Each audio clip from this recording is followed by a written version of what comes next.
Hi, this is Darrell Lewis-Sandy from Mana. Welcome to the 7th training video in our series about the Physical Quantity Service. The Physical Quantity Service is a GraphQL-based microservice that provides the ability to parse and extract physical quantity mentions from strings, to convert between units of measure, and to perform arithmetic with physical quantities in a way that respects their physical dimensions. In today's lesson, we'll be learning about the comparison operations provided by the Physical Quantity Service. These functions let us compare the relative size of two physical quantities, or to find the largest or smallest value in a collection of physical quantities. This series of training videos uses a ManaQ workspace service template, which contains all of the exercises that we'll be working through. If you've been following along with us on our previous videos, you already have your own copy of this workspace, and you should open it now.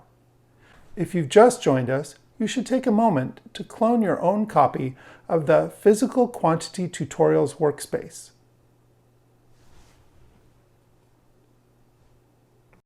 Today we'll be working through Lesson 6, Comparing Quantities, so you should open that knowledge graph now.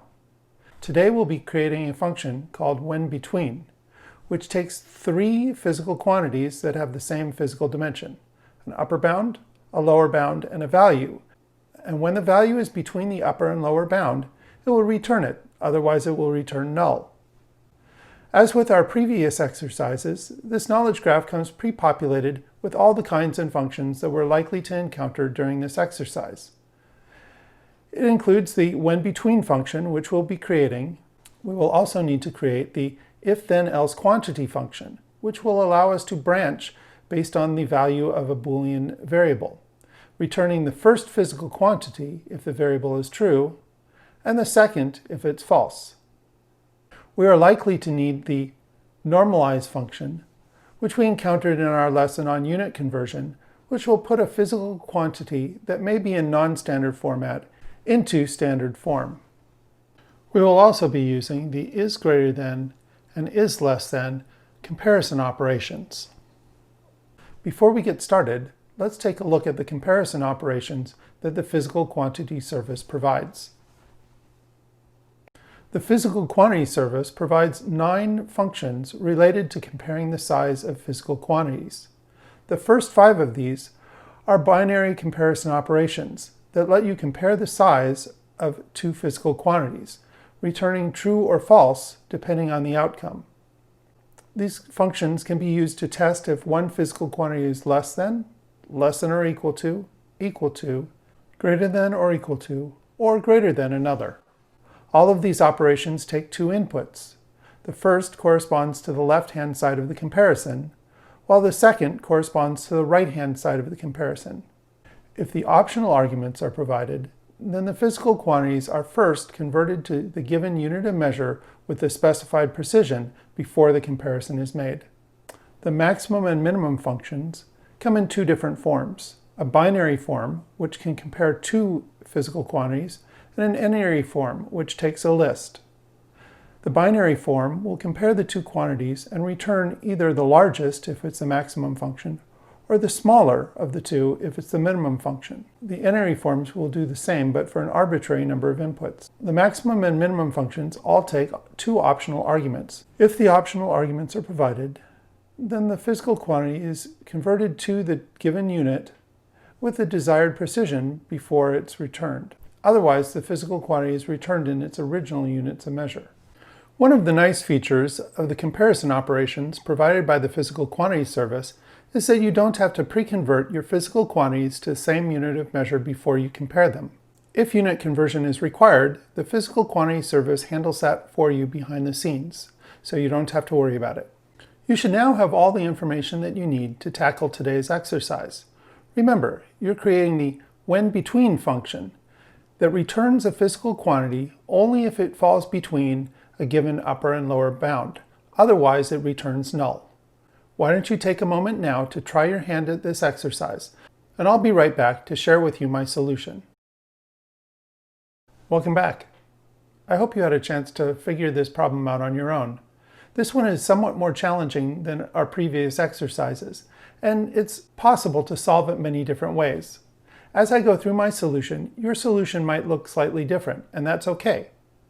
I know I'm implementing the when-between function, so I'm going to start by opening the function graph for that function and bringing in the functions from the canvas. So I want to start by normalizing the physical quantities to make sure that they're all in standard form.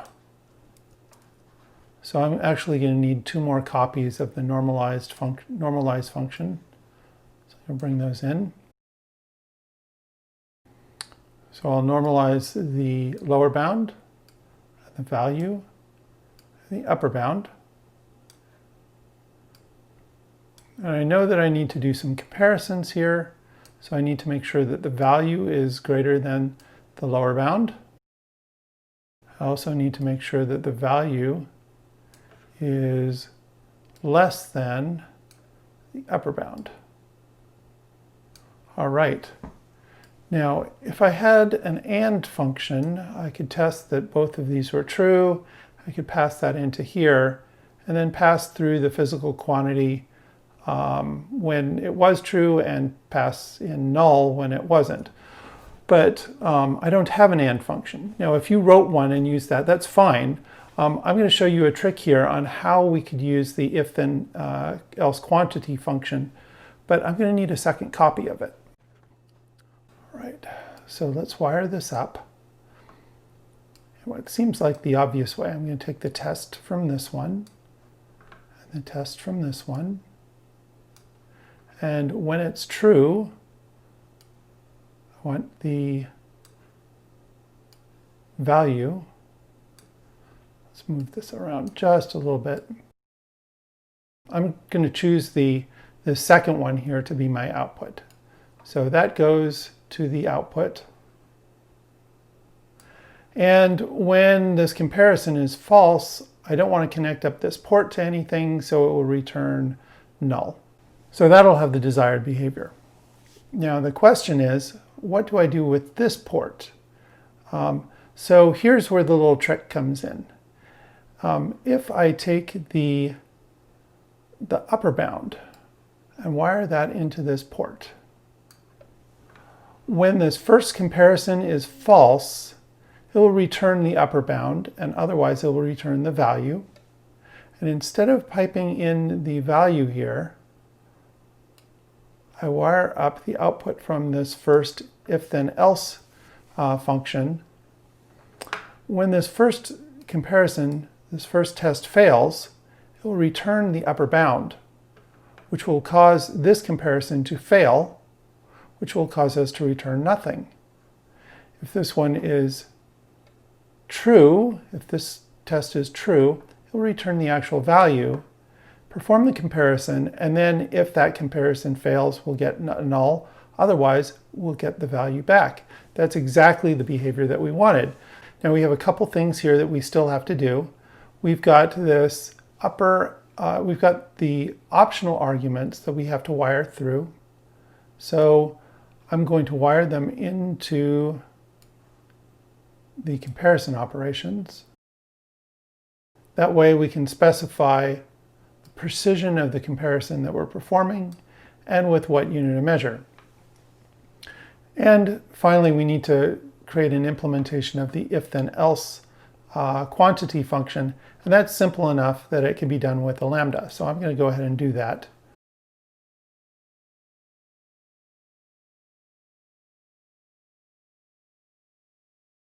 And now for the moment of truth. Let's try this function out. So I'm going to select a lower bound, and I'm going to choose 4 inches. And we have to select a value. I'll select something interesting, 5,280 centimeters. And I have to select an upper bound. And I'm going to choose something that's certainly larger than what we've done. So there it is, 5,280 feet, which just happens to be the same as a mile. All right, so when you look here, I've got 3 lengths measured in different units of measure. And when I run this, it comes up with the answer that you would expect, that 5,280 centimeters, because it is larger than 4 inches and less than a mile, it returns that value. So what happens if we give it a value that is larger than a mile? There's 4,000 miles. That's a lot larger than a mile. And run it. It returns null like we want. And if we select something that's smaller than 4 inches, let's try 3 inches there, and run it, it returns null as well, because 3 inches is less than 4 inches. So all of this is behaving exactly how we expected. And you'll notice to perform these comparisons, we're not having to convert between units of measure. All right, let's try one more thing here. Let's try something that's not a length. I'm going to try, 100 pounds, just for fun, and run that. And what returns here when we're doing a comparison where the dimension is incorrect is it's also returning null. And if you think about this logically, if we're asking the question, does 100 pounds fall between 4 inches and 5,280 feet? The answer is false, right? It doesn't, because it's not on the same scale. And because it doesn't fall between those values, it returns null. This behavior is true of all the binary comparisons. If the dimensions are inconsistent, where you're comparing two physical quantities that have two different physical dimensions, it will return false, regardless of what the comparison is. That just about does it for today's lesson. I hope that you've enjoyed learning about the comparison operations provided by the Physical Quantity Service and can appreciate now how easy they are to use. Next time, we'll be learning about arithmetic operations with physical quantities. I hope to see you then. If you enjoyed this video and want to learn more about the Physical Quantity Service, don't forget to subscribe to the Mana Inc. YouTube channel